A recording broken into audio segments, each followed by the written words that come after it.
Hello, welcome back to Off Track on the Road. I'm your host, Dave Neal. This is the Rocket 3R. It's not what we're riding in today's episode. We're still on the Triumph Tiger 900 GT Pro around the back roads of East Lancashire. We'll have a chat about how I got back into riding a motorcycle, who's helping us out, and just the feeling about being back on the road on the Tiger 900 GT Pro. It's a fabulous machine, so let's have a look and see how we got on.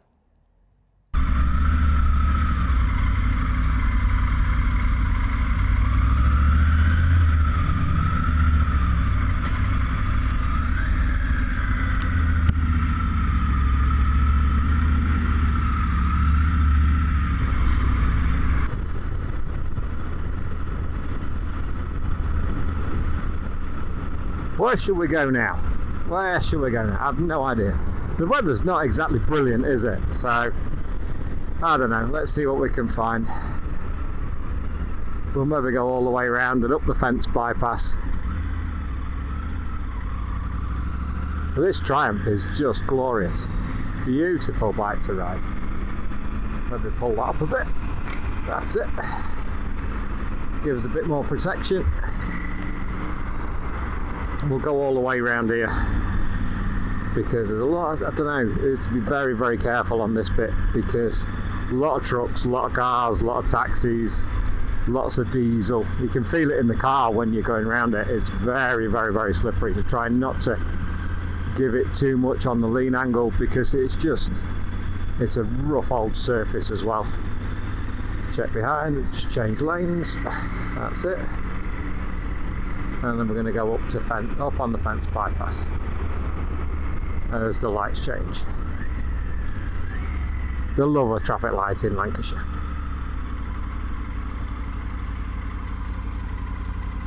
Just move that out a bit, that's it.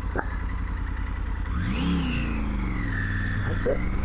Make sure nobody pulls out because they often tend to.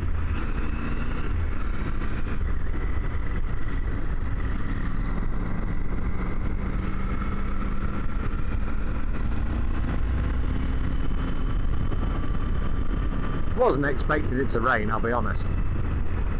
It really wasn't. But what can you do? It's a shame, but never mind. But I don't mind it, considering a guy who never ever rode in the rain before. I've actually not been out in the dry yet. So I'm very pleased with what the Tiger 900 GT Pro can do. And you can disappear that way, thank you. Thank you very much. Make sure you're not paying attention at all. But luckily I was sticking to the speed limit, so it doesn't matter. So we'll go the back road. We'll go up fence bypass. We'll go this way.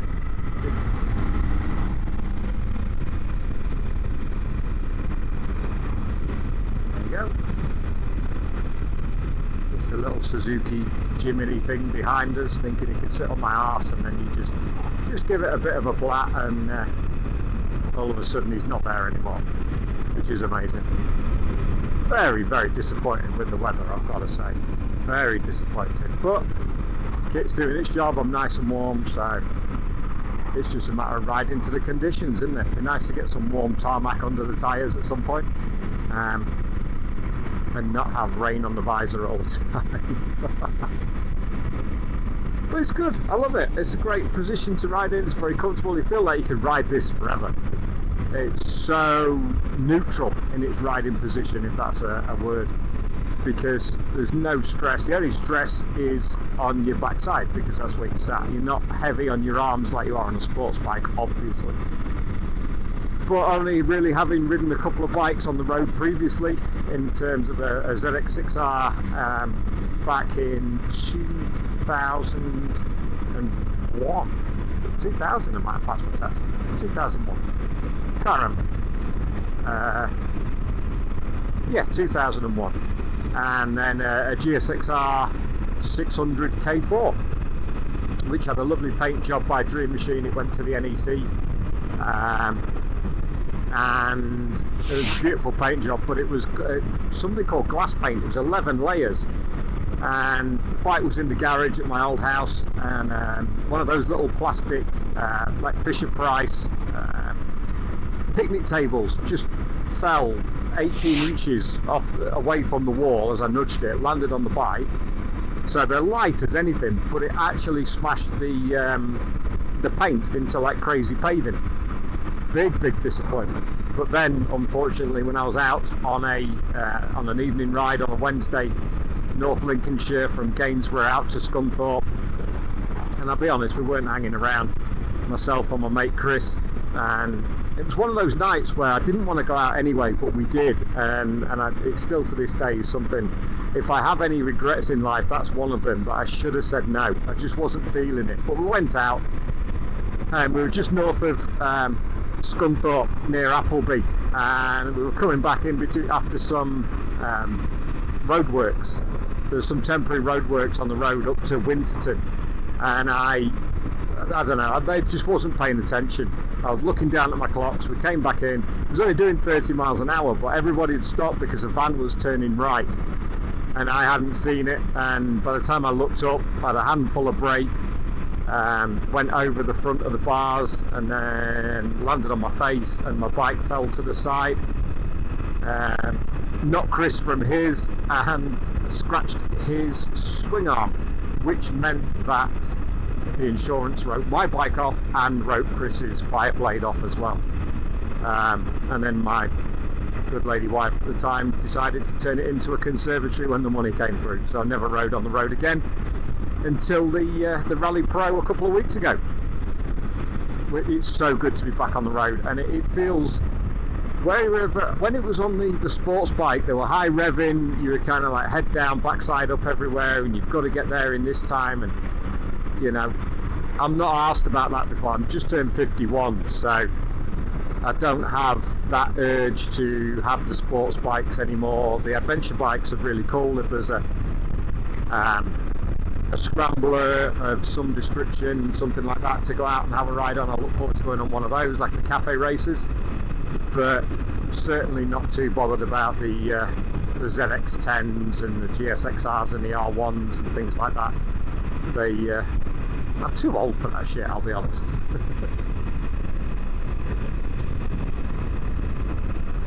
This is just a nice steady road out the back of Fence and Higham on the way to Padiham, and then we'll have a Blatt over Rising Bridge, and then we'll go back to the mum-in-law's through Rottenstall across the tops.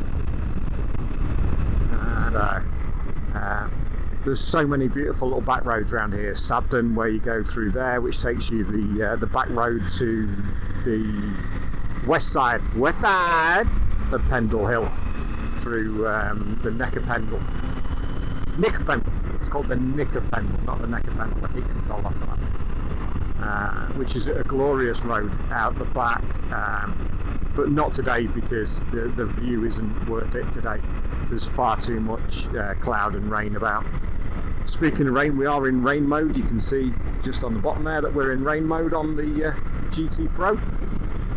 I think there are 5 settings plus rider configurable: rain, sport, off-road, and then rider mode. I haven't cycled through them all, but there's a features and benefits video on YouTube presented by yours truly that goes through the features and benefits of the 2023. This is a 22 version, but the 2023 Triumph Tiger 900 GT Pro.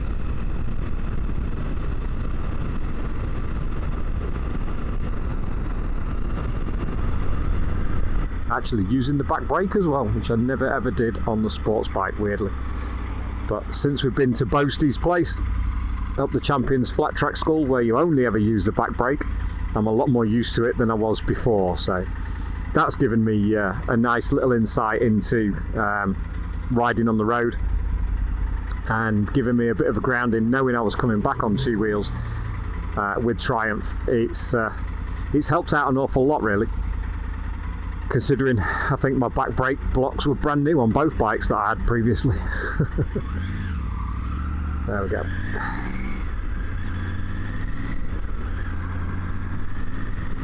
I know we're going the right way. What a ball ache with the weather, mate. Seriously. Very disappointing. I'm not into filtering just yet, because I'll probably end up taking somebody's wing mirror off with these the panniers or the top box or something. So I'm quite happy to be patient.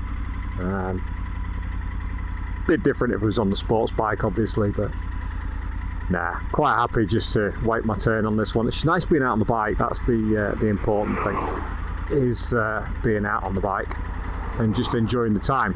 Let's say with the sports bike before, it was like let's get wherever we're going in the shortest time possible. Whereas with this one, it doesn't make you feel that way at all. It makes you just want to just enjoy the ride, because you're sat up. You can see more. You can see over the cars. The riding position isn't particularly stressful, as we said before. In fact, it's not stressful at all. It's beautiful just to sit and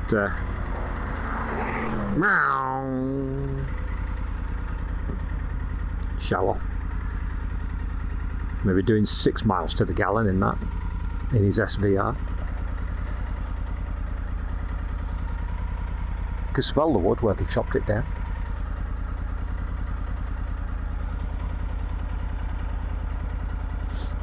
Hello.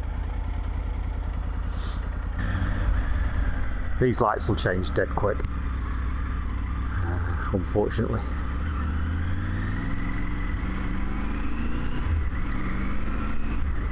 Oh, we're okay, we're through. That's it. You wait there, kiddo. Thank you very much.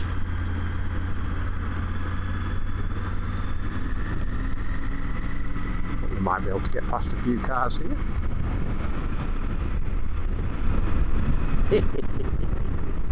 Well, we're not going on the motorway. That was the idea of coming this way. We don't need to come that way.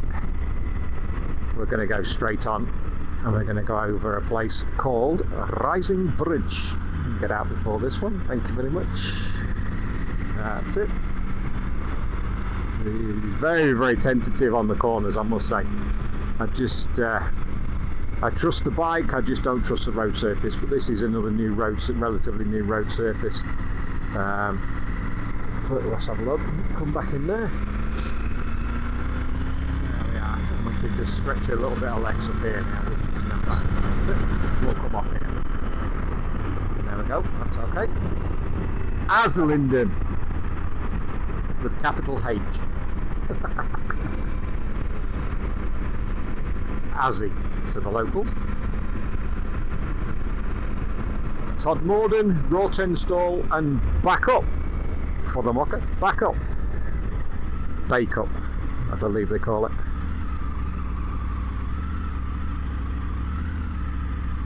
There we go. So busy roundabouts. Everybody's doing the shopping because they don't all work from home and do it in the week. If they do, they should have done, but they don't, so they can't. Excuse me, thank you very much. And we'll come off here.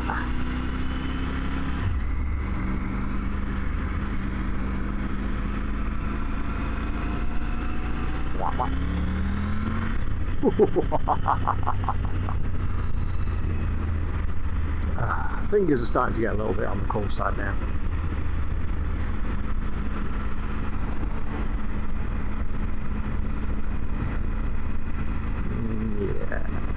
Different riding position on this to the GT Pro. Never sell ice creams going at that speed, pal.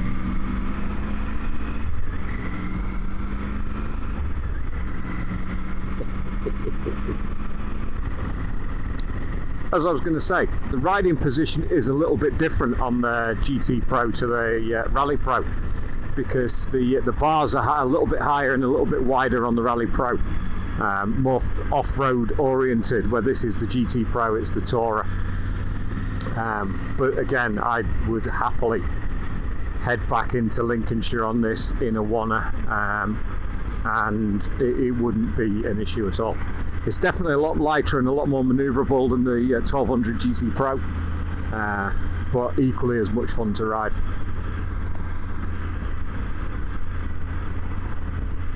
What the fuck?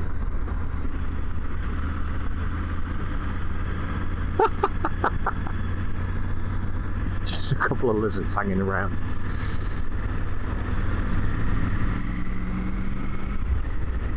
good thing we have around here, we have loads and loads of good pubs with good food. Very, very important to the local economy and to my ever increasing waistline. That tree looks incredible in the summer. Absolutely stunning as it hangs over the road, and it has a bush-shaped hollow out of it. And where these people are going, thank you very much. You head off up there, I'll carry on up here. Very kind.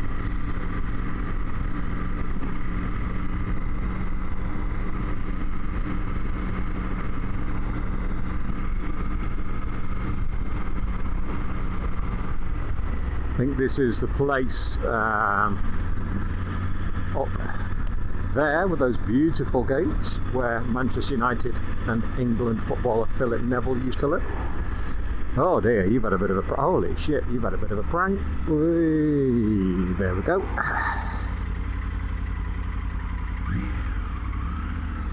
That's been a big one.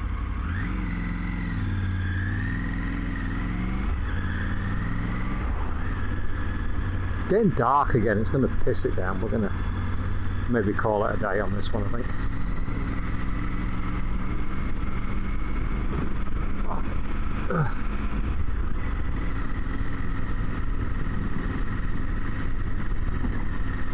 Could almost drive these roads and ride these roads blind, because there's so many holes in them. It's like riding in Braille.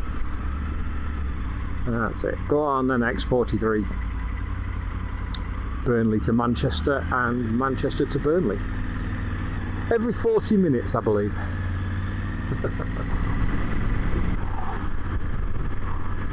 Usually around our neck of the woods. We're currently south of Burnley, but you're just going up and up and up, and yeah, it's this neck of the woods that gets a lot of the snow first, so we're higher up than we were previously.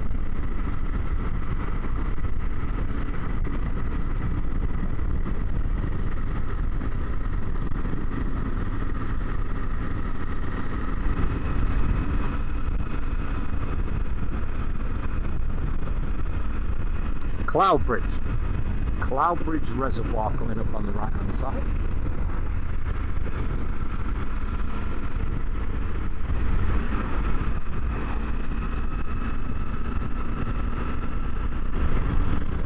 And we're up into the mist. Told you we were going high up. Right up into the mist. Wagoners Pub at the summit, but absolutely jack shit to see. Whereas normally there is Pendle Hill and the whole valley where Burnley is, and across to Barrowford and Fence and the line that we just followed previously, but you can see nothing. Wow.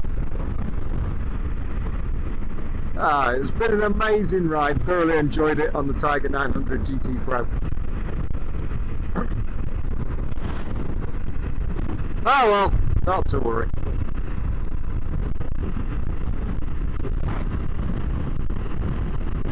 I think it's time we headed home. Let's put the bike to bed. There's not much to be seen today. It's cold, it's wet, so we'll ride safe for another day. Thank you for watching. Thank you to My Moto Manchester, and thank you to Triumph Motorcycles for the Triumph Tiger 900 GT Pro. We'll catch you next time. Thanks everyone. Bye bye.